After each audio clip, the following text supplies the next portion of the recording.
Mga nakamamanghang tanawin, kinunan ng litrato at video ng ilan nating U-Scooper. Binahagi nila ang kanilang paglalakbay sa iba't ibang summer destination sa bansa tulad ng asul na dagat sa Initaw, Misamis Oriental at summer getaway sa Balogo, Camarines Sur. Tunay ngang it's more fun in the Philippines, U-Scoop style. Silipin yan sa News to Go ni Athena Imperial.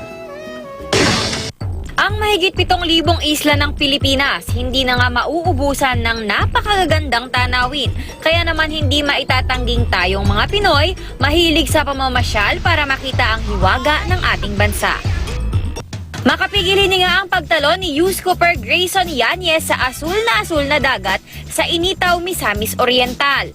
Walang takot siyang nag-dive mula sa mataas na platform pababa sa malinis nitong tubig.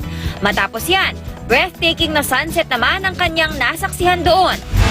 Mga kakaibang rock formations at isang talon naman ang pinasyalan ni U-Scooper Eliseo Viado Jr. sa Ambon-Ambon Waterfalls sa Laguna.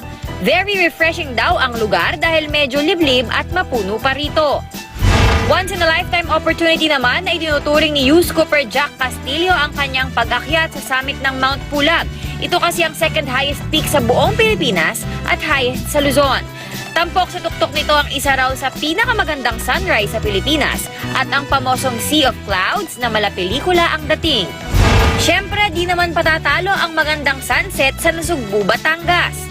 Yan naman ang dinayo ni U-Scooper Mark Jason Cayabyab sa isang premium resort doon. Nagsolo naman si U-Scooper Irie Ching sa Masasa Beach. Nagtayo lang siya ng isang tent by the seashore para doon mag-soul searching.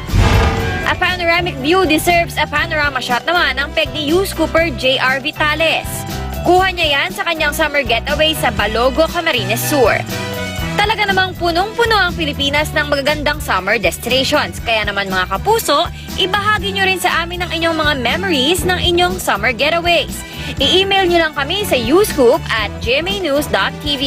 Athena Imperial, GMA News.